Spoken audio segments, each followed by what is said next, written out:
Hey guys, welcome back. Thanks for joining me on this ride along and checking out my top 10 must-have bikes.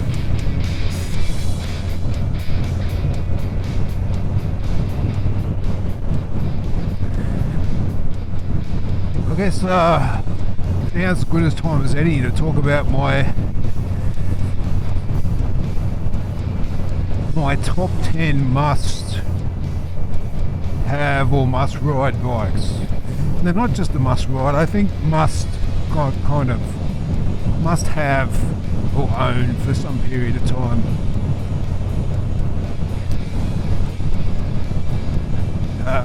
And I think this applies to a lot of people, and if you're a mature rider, you tell me what you think, but if you're new to the game, I'd give these all a go, but I'd probably start small, so I'm going to start from 10 with the first bike that I had, which was the first road bike, the DR650. I think that's an amazing, all-round easiest bike to ride. It was recommended to me, and I'm grateful it was. You can put road tyres on it. You can put, road wheels on it. You can put 17-inch. You can put Motard wheels on it if you want to improve the handling. You can set them up quite comfortably. But I think that's sort of such a versatile bike, and the only ways the only other bike I'd kind of say rivals that, if you wanted more comfort, would be the V-Strom 650. If you weren't going off-road as much, or you wanted something that was a bit more capable on freeways, long trips, and I'd go the V-Strom 650, and I actually have a video of the versus those two. So it'd either be the DR650 or the V-Strom 650. That'd be number 10. So I might do a versus or a spec up one for each one. But number 9, what would number 9 be? Well, I think I'm a cruiser guy, so for me it's kind of like something a Jap cruiser, right? For me, I'm thinking because I like muscle bikes, I like the straight line power. I don't necessarily have to go through the twisties on it. I'm thinking something like an M109R Suzuki, which is their big monster muscle bike, just to get a feel of what that's like. Or something like far more rare over here in Australia, but the Yamaha Raider. But they're rare as hen's teeth in Australia. I have never seen one for sale. That's how rare they are. And I've been looking. I'd even consider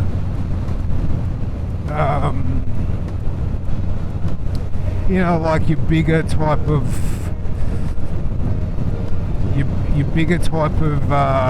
displacement bikes, like a Triumph or something like that. But I might make that separate. So this is the M109R, which is it's probably a bike that I want to get. So let's go to number 8. What are we at? 8. I've already lost track. 8 takes us to what we were just talking about. One of those, just a big beast of a cruiser, something like a Triumph Rocket 3. Like where the difference between that is and say those other muscle bikes, I guess you'd consider it a muscle cruiser. But it's a different style to the Jap muscle, and it's just a huge, stonking huge motor, like a 2.3 or now they're 2.5 litre motors, huge. So that'd be on my list. I definitely want to try it. if I wanted to spec it up, or versus that, I might go to Ducati Diavol, but I really don't think so. I really don't think so. I think that is it 2:30 already? Oh wow! Yikes! They got away from me.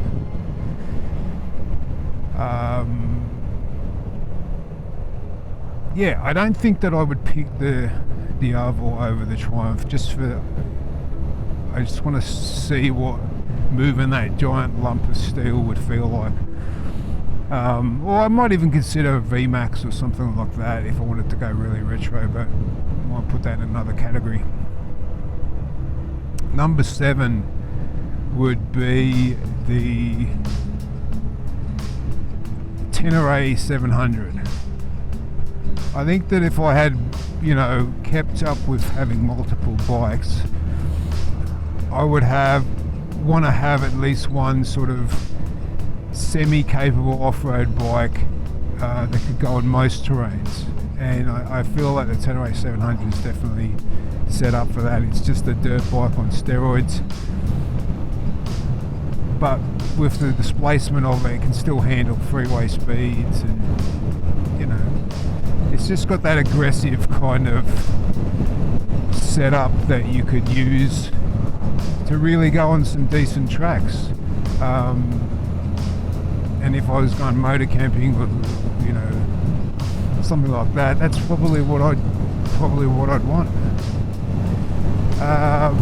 In saying that, there's a lot of other options out there for that kind of mid-size. There's the Honda Transalps. There's a few out there now, and that are rivaling the Yamaha, but I still think the Yamaha is probably the most aggressive kind of performance-wise, and I kind of figure for that type of bike, that's what you want. This brings me to the next one. I don't even remember what number we're up to. I might be doing this list forever. The next one would be the Africa Twin. I've been wanting to sort of own one of them for some time, but it's got to be the right model. So yeah, an Africa Twin would definitely be on the list, simply for I think they're one of the better looking adventure bikes. Capable performance, plenty of features, Honda reliability. And I think you know what, it could be a pretty versatile bike. You could end up commuting on it. For me, I want to see where it sits, but I just like the look of them, to tell you the God honest truth. I think that the sort of late teens models, probably what I'm looking at, not the brand new ones, because I don't need all the wizardry and gadgetry. Keep it as simple as I can, but still have the positive features, the good features. But yeah, the Africa Twin would be on the list. The next thing on the list would definitely be one of these bikes. So it'd be something like the XJR 1300, which I have one now, but I think you have to do the retro big naked Japanese muscle bike. There's something about them I absolutely love. I love the stonking big motors that just got easy linear power. It's not going to get you in trouble, but you can still have a lot of fun. And they're cool. I love retro bikes. I could have a whole list of just retro bikes, to be quite honest, but I wanted the most diverse list I could have.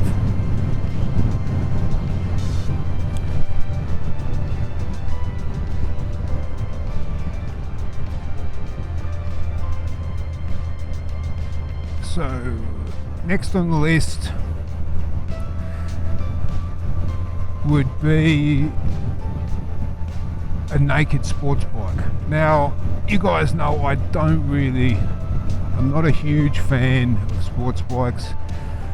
There are sports bikes on this list, or a sports bike, but it's not a typical bike. So I would like to probably experience what it's like to have an MT10. So I want that MT10. If you don't know, it's the sort of the naked, more upright version of the Yamaha R1. I think the power figures are the same, it's just the computer delivers the power differently, so it doesn't rev out. It doesn't really matter, because I would not be riding that bike to its limit. So either way, whether it was the R1 or the MT10, the bike would consider me a grandpa on it. So it's really not a big deal whether I got the R1 or the MT10, but I just like the idea of that big naked. Sure, I could get the BMW S1000R. I'm more of a Jap bike person myself, but if I was speccing up and money was no object, yeah, the S1000R would probably make sense. But in Australia it doesn't, because it's a huge price difference. But I guess you look cooler at the coffee shop, or any of those Street Fighter types bikes. I guess, you know, you've got the Ducati. You know, I just like to experience a sports bike performance, and there's something about that cross-plane Yamaha sounds amazing. So that's probably what I'd want to get. So an MT10.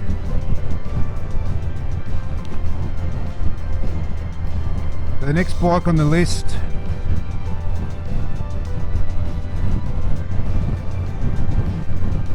would be a Motard, and I'm thinking there's so many potential Motards that you'd get, but I'm thinking for just overall fun, it's always been on my radar, like the big displacement Ducati Hyper Motard. Do you know what I mean? I think you kind of have, it's kind of a very close to the naked bikes, but I just like to experience what that's like. Or I could go completely the other way and get like a Husqvarna or something like that that's set up much lighter, less horsepower but much lighter, which it might be a way to go, but I'd be open to anything. But let's say the Ducati Hyper Motard would be a bike that's on the list. The next bike on the list would kind of can be replaced by anything, but I'm thinking the Harley Davidson Fat Boy. Again, it's kind of like that muscle cruiser but American style, and you know, the good one, once you get used to the looks, it's a good looking bike. You know, if it's good enough for Schwarzenegger in Terminator, it's good enough for me. So, but that bike could be replaced by, you know, a slew of Harleys. You know, I really have to ride them, like the Breakout could be there, that could be an option. But an American type muscle bike. And while on the theme of the Americans, it's kind of a big sort of luxury cruiser, American style, appeals to me. So it could be the Ultras or the Road Kings or whatever Harley's got. I even sat on and was thinking about test riding an Indian. Those Chieftains are pretty amazing as well. So it's just, I'd have to twist the throttle on a couple of them and see how I felt, but there's something about those big cruisers that really appeals to me, and I honestly believe that, you know, that's probably the bike that I'll end up with, is one of those ones, and just keep a small bike for commuting. But yeah, for now it's on the list. It's pretty high up there. Another bike's on the list, which is kind of like cruising, is the FJR 1300 Yamaha. It's always been a bike that it's kind of I've come close to having many times. The model that I'm after is sort of late teens, or if a new one, sure, but the ones from the late teens in the right colour, the right specs, I think it'd be an amazing bike to have, do long trips on, super comfortable, very easy to ride, very similar power delivery to this bike, but just with more horsepower and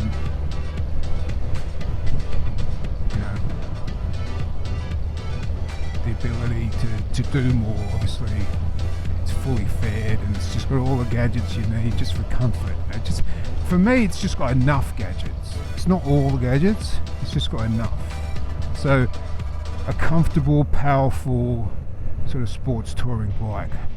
The next bike on the list would be the Suzuki Hayabusa. Now, yeah, I hear you guys are going, what are you doing now? Why a sports bike? I thought you hated sports bikes. I'm not a fan of sports bikes on the road. I just think it's not the place for them.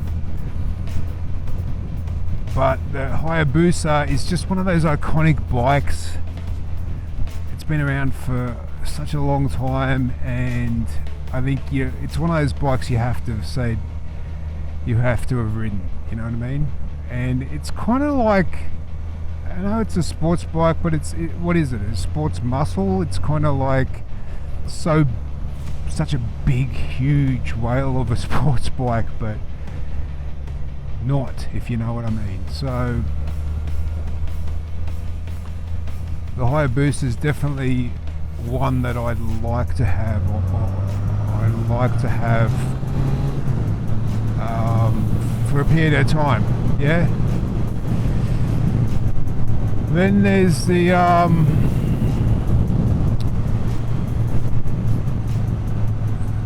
I guess last but not least, and there are a lot of bikes that I would like to ride, yeah, but I'm just kind of giving you there's in my lifetime must-have bikes. But last but not least, we kind of have to be the most cliche bike of them all. And you've already guessed it when you say cliche, it's the BMW GS 1250. It's the Big Daddy adventure bike that every middle-aged, midlife crisis dude gets. Or, people that actually know what they're doing. But more often than not, it's the guy that wants to look that they know what they're doing that gets this bike. But I would like to experience what all the hype's about. And you can rent them and ride them, but it's not the same. So I think the reason these are must-haves, and I've had a chunk of the bikes that are on this list, but the reason I feel they're must-haves is they're all the gambit of different experiences you can have on a motorcycle. Now, I've left out a ton. And you guys drop a comment about the bikes that you would add or take away. And if you've had these bikes, I know there's a few subscribers that have had the BMW. There's a few that have had a lot of the other bikes that I talked about. But this is just my own personal one. They're not even the best bikes in their category. Not all of them are anyway. They're just my own personal. They've grabbed my attention, my curiosity, whether I like the looks, the style, or the feel of them. Well, that's my own personal list. Be interesting to hear yours. If you want to put them in, drop them in the comments. Might start a debate, who knows. But I feel that I did leave out a lot. I mean, if it's only a top 10, I could have a top probably 30 easily. Because I left out I left out the whole cafe racer scene. I left out most of the sports blog scene. So I left a lot out. That about wraps up this video, guys. Thanks for watching till the end. Don't forget to like and subscribe, and please drop a comment. Let me know what you think. Let me know what your top 10 list would be, or what bikes you would add or take away. And I really want to hear if any of these bikes on this list you've owned and what you think of it, because it really helped me out. Until next time, ride safe.